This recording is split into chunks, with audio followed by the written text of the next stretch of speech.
প্রিয় ষষ্ঠ শ্রেণীর সকল ছাত্রছাত্রী, আশা করি তোমরা সবাই খুব ভালো আছো। তোমাদের দ্বিতীয় পর্যায়ক্রমিক পরীক্ষা বিষয়ের ইংলিশ বিষয়ের ইম্পর্টেন্ট বা গুরুত্বপূর্ণ প্রশ্নপত্রগুলি তোমাদের পাঠ্য বইয়ে দাগিয়ে নাও এবং তোমাদের দ্বিতীয় পর্যায়ক্রমিক পরীক্ষা আগস্ট মাসে হবে এবং তোমাদের সিলেবাসে কী কী থাকছে একটু দেখে নাও। তোমাদের সিলেবাস থাকবে লেসন 5, লেসন 6, লেসন 7 এবং শেষ লেসন হচ্ছে লেসন 8। এই 4টি অধ্যায় তোমাদের দ্বিতীয় পর্যায়ক্রমিক পরীক্ষায় থাকছে এবং লেসন 5-এর ইম্পর্টেন্ট বা গুরুত্বপূর্ণ প্যারা বা প্রশ্নগুলি একটু তোমাদের পাঠ্য বইয়ে দাগিয়ে নাও। এবছরের জন্য গুরুত্বপূর্ণ প্রশ্নপত্রগুলি একটু দেখে নাও। পেজ নম্বর তোমাদের পাঠ্য বই দেখো 50 নম্বর পৃষ্ঠা নম্বর, এখান থেকে দেখবে এখানে একটি প্যারা আছে, ঠিক আছে। এখান থেকে পেজ নম্বর 51, ঠিক আছে, এই প্যারাটি মানে এখান থেকে এই পর্যন্ত এই প্যারাটি তোমরা খুব ভালোভাবে পড়ে রাখবে এবং তোমরা পাঠ্য বইটি পুরো পড়বে। তার সঙ্গে এই প্যারাগুলি যেগুলি দাগিয়ে দিচ্ছি, এই প্যারাগুলি সচরাচর তোমাদের পরীক্ষায় তুলে দেয় এবং এখান থেকে কোশ্চেন করে, ঠিক আছে। সেহেতু তোমরা এই প্যারাগুলি খুব ভালোভাবে মানেগুলি খুব ভালোভাবে জেনে রাখবে এবং খুব সুন্দরভাবে দেখো। তার সঙ্গে তোমাদের যে পাঠ্য বইয়ের 53 নম্বর পৃষ্ঠা দেখবে এখানে যে শর্ট প্রশ্নগুলি আছে, ঠিক আছে, শর্ট প্রশ্নগুলি সবকটি খুব ভালোভাবে দেখবে এবং তার সঙ্গে যে শূন্যস্থান পূরণগুলি যেমন অ্যাক্টিভিটি 1, অ্যাক্টিভিটি 1, অ্যাক্টিভিটি 2, পেজ নম্বর 54 এখানে দেখবে অ্যাক্টিভিটি 5-এর যে প্রশ্নগুলি আছে তার মধ্যে একটি ডি এবং সি, এই দুটি খুব ভালোভাবে দেখবে। পরবর্তী পেজ নম্বর 55 এখানে দেখবে অ্যাক্টিভিটি 6-এর ঠিক আছে, যে গ্রামার টাইপের প্রশ্নগুলি আছে এগুলি সবকটি খুব ভালোভাবে দেখে রাখবে এবং তোমাদের সচরাচর গ্রামারগুলি তোমাদের পাঠ্য বই থেকে দেওয়া দেয়, ঠিক আছে, বা তুলে দেওয়া হয়। সেহেতু তোমরা পাঠ্য বইয়ের যে গ্রামারগুলি আছে সবগুলি খুব ভালোভাবে মুখস্থ করবে বা দেখে রাখবে। পরবর্তী পেজ নম্বর 56 এখানে দেখো অ্যাক্টিভিটি 6-এর বি এবং অ্যাক্টিভিটি 6-এর সি, ঠিক আছে, এই দুটি খুব ভালোভাবে দেখে রাখবে। পৃষ্ঠা নম্বর 60 পেজ এখানে দেখো তোমাদের যে কবিতা আছে, ঠিক আছে, দেখো এখান থেকে এই পর্যন্ত এই প্যারাটি খুব ভালোভাবে পড়বে। তোমরা পুরো পড়বে কবিতাটি, কিন্তু যে প্যারাগুলি দাগিয়ে দিচ্ছে এই প্যারাগুলিকে খুব ভালোভাবে একটু দেখে রাখবে। যেমন এখান থেকে দেন, হাউ, দি, লিটিল, কাইট, হ্যাঁ, এখান থেকে এই পর্যন্ত এই পাঠটিও খুব ভালোভাবে দেখে রাখবে এবং তার সঙ্গে তোমরা শর্ট প্রশ্নগুলিও পড়বে তোমাদের পাঠ্য বইয়ে, ঠিক আছে। এই যেমন অ্যাক্টিভিটি এ, অ্যাক্টিভিটি 2, শূন্যস্থান পূরণগুলি একটু দেখে রাখবে, ড্যাশ পূরণগুলি একটু দেখে রাখবে। পরবর্তী পেজ নম্বর 62 এখানে দেখবে অ্যাক্টিভিটি 6-এর এ, ঠিক আছে, এই যে গ্রামারগুলি প্রশ্নগুলি আছে সবকটি খুব ভালোভাবে দেখবে এবং এখান থেকে লং প্রশ্ন যেমন বি এবং এ, ঠিক আছে, এই দুটি খুব ভালোভাবে দেখে। অ্যাক্টিভিটি 6, অ্যাক্টিভিটি 4-এর দেখবে কজ এবং এফেক্ট, ঠিক আছে, এই টাইপের প্রশ্ন তোমাদের প্রায় তুলে দেয়, 100% প্রায় আসে, ঠিক আছে। খুব ভালোভাবে এইগুলি দেখে রাখবে, কজ এবং এফেক্ট এই টাইপের প্রশ্ন। ছক তো তোমাদের তুলেই দিবে, বলবে যে দুটি লেখো, ঠিক আছে, কজ বা এফেক্ট। পেজ নম্বর 63 এখানে দেখবে অ্যাক্টিভিটি 6-এর বি, ঠিক আছে, এই যে গ্রামারগুলি আছে এগুলি দেখবে এবং পরবর্তী দেখো এখানে যে মিনিং সেন্টেন্সগুলি আছে এগুলিও একটু দেখে রাখবে, কারণ এই টাইপের প্রশ্ন তো তুলে দেয় তোমাদের গ্রামারের জন্য। পেজ নম্বর 65 দেখবে এখানে যে রাইটিং স্কিল আছে, ঠিক আছে, এই রাইটিং স্কিলটি খুব ভালোভাবে পড়ে রাখবে। ইন্ডিপেন্ডেন্স ডে, ঠিক আছে, স্বাধীনতা দিবস সম্পর্কে এখানে দেওয়া আছে, এইটি খুব ভালোভাবে দেখে রাখবে রাইটিং স্কিলের জন্য।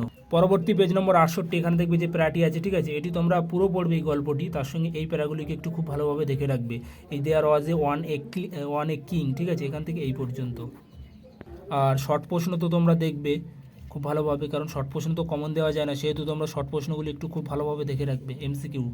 পরবর্তী পেজ নম্বর 70, ঠিক আছে, এখান থেকে এই যে just then the old lady come, এখান থেকে এই পর্যন্ত এই প্যারাটি খুব ভালোভাবে পড়বে এবং মানেগুলি খুব ভালোভাবে জেনে রাখবে। তার সঙ্গে এখান থেকে ইউ আর রাইট, এখান থেকে পেজ নম্বর 71, ঠিক আছে, এই পর্যন্ত এই পার্টটিও খুব ভালোভাবে পড়ে রাখবে এবং তোমাদের যে ড্যাশ পূরণগুলি আছে, ঠিক আছে, শূন্যস্থান পূরণগুলি এগুলি একটু দেখে রাখবে।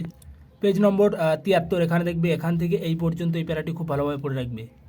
দেখো পেজ নম্বর 72 যে তোমার 2 নম্বরের প্রশ্নগুলি আছে তার মধ্যে তোমার সি এবং ডি এবং বি, এই 3টি প্রশ্ন খুব ভালোভাবে দেখে রাখবে এবং পরবর্তী পেজে দেখো 73 নম্বর পৃষ্ঠা, ঠিক আছে, এখান থেকে এই যে সো সি টুক, এখান থেকে এই পর্যন্ত, ঠিক আছে, এই প্যারাটিও খুব ভালোভাবে দেখে রাখবে। তার সঙ্গে তোমাদের পাঠ্য বই যে টু ফলসগুলি আছে টু ফলসগুলি সবকটি খুব ভালোভাবে দেখবে এবং এখান থেকে যে 2 নম্বরের প্রশ্নগুলি আছে যেমন ধরো এ এবং সি, ঠিক আছে, এবং ডি, এই কটি খুব ভালোভাবে দেখবে এবং পেজ নম্বর 75 দেখবে অ্যাক্টিভিটি 8-এর এ, ঠিক আছে, এখানে যে গ্রামার টাইপের প্রশ্নগুলি আছে সবকটি খুব ভালোভাবে দেখবে এবং তার সঙ্গে অ্যাক্টিভিটি 8-এর বি, এখানেও যে গ্রামারগুলি আছে সেগুলি সবকটি খুব ভালোভাবে দেখে রাখবে এবং 76 পৃষ্ঠাটা দেখো এখান থেকে যে গুলি কালি দিয়ে মার্ক করা আছে, ঠিক আছে। এইগুলি খুব ভালোভাবে পড়বে, গ্রামার টাইপের প্রশ্ন। এবং মেকিং সেন্টেন্স তো মেক সেন্টেন্স, ঠিক আছে, এই টাইপের তোমার সেন্টেন্স তো পরীক্ষায় প্রায় দিয়ে দেয়, সেহেতু এইগুলি একটু খুব ভালোভাবে জেনে রাখবে। 8 লেসনের গুরুত্বপূর্ণ প্যারাগুলি দেখে নাও। তোমরা বইটি পুরো পড়বে, কিন্তু ইম্পর্টেন্ট প্যারাগুলি একটু যেগুলো দাগিয়ে দিচ্ছে এইগুলি খুব ভালোভাবে দেখে যাবে, কারণ এখান থেকে এই প্যারাগুলি তোমাদের পরীক্ষায় তুলে দেয়। পেজ নম্বর 79, ঠিক আছে, এখান থেকে এই পর্যন্ত এই প্যারাটি খুব ভালোভাবে পড়বে। এবং এখান থেকে দেখো যে আর্টিকেল প্রিপোজিশন টাইপের আছে, ঠিক আছে, সরি, এখান থেকে যে প্রশ্নগুলি আছে, যেমন পেজ নম্বর 80, এখান থেকে এই পর্যন্ত এইগুলি খুব ভালোভাবে দেখবে। এবং পরবর্তী পেজ নম্বর 81 দেখবে, এখান থেকে যে সাডেনলি দি ডোর, ঠিক আছে, ওপেন বিহাইন্ড মি, এখান থেকে এই পর্যন্ত এই প্যারাটিও খুব ভালোভাবে দেখে রাখবে। এবং পরবর্তী পেজ দেখো, পেজ নম্বর 82, ঠিক আছে, এখান থেকে এই পর্যন্ত এই প্যারাটিও তোমরা একটি খুব ভালোভাবে দেখে রাখবে। এবং তোমাদের যে টু ফলসগুলি আছে তোমাদের পাঠ্য বইয়ে দেখো, এই যে টু ফলস, ঠিক আছে, এই টু ফলসগুলি একটু দেখবে সবকটি, কারণ শর্ট প্রশ্ন, সেহেতু টু ফলসগুলি তোমাদের তো বেশি করে দেখতে হবে। এবং তার সঙ্গে এখানে যে প্রশ্নগুলি আছে, যেমন এ বি সি, এই তিনটি খুব ভালোভাবে দেখে রাখে। এবং পরবর্তী পেজ নম্বর 85, ঠিক আছে, কজ এবং এফেক্ট, এই টাইপের ছক তোমাদের তো তুলে দেয় বলেছি, সেহেতু তোমরা এই ছকটি একটু খুব ভালোভাবে দেখে রাখো। পরবর্তী পেজ নম্বর 86, এখানে যে প্রশ্ন গ্রামারগুলি আছে সেগুলি সবকটি খুব ভালো। এবং পেজ নম্বর 87, ঠিক আছে, অ্যাক্টিভিটিস 8-এর বি, এখানেও যেগুলি তোমার প্রশ্নগুলি আছে সেগুলি সবকটি খুব ভালোভাবে দেখে রাখবে, গ্রামার টাইপের প্রশ্ন। পেজ নম্বর 88, এখানে দেখবে যে 8-এর অ্যাক্টিভিটি 8-এর সি এবং অ্যাক্টিভিটি 9-এর এ, ঠিক আছে, এই দুটি খুব ভালোভাবে দেখবে। এবং তার সঙ্গে তোমাদের মেকিং সেন্টেন্স তো পড়তেই হবে, কারণ মেক সেন্টেন্স প্রায় দিয়ে দেয়, ঠিক আছে, সেহেতু এগুলি একটু খুব ভালোভাবে দেখে রাখবে। পেজ নম্বর 89, ঠিক আছে, এখানে যে রাইটিং স্কিল আছে দুটো রাইটিং, অ্যাক্টিভিটি 10 এবং অ্যাক্টিভিটি 10-এর বি, ঠিক আছে, এ এবং বি, এই দুটি রাইটিং স্কিল খুব ভালোভাবে মুখস্থ করো। 100 তোমরা পরীক্ষা দেখবে, একটি পরীক্ষা 100 পরীক্ষায় কমন পাবে। তোমাদের 3টি রাইটিং স্কিল দিয়েছে, ঠিক আছে, এই দুটি খুব ভালোভাবে পড়ে রাখবে, কারণ সচরাচর এই দুটি প্রায় পরীক্ষায় দিয়ে দেয় দ্বিতীয় পর্যায়ক্রমিক পরীক্ষায়। এবং ভিডিওটি সম্পূর্ণ দেখার জন্য অসংখ্য ধন্যবাদ। এবং তোমাদের অঙ্ক বিষয়ের সাজেশনপত্র দেওয়া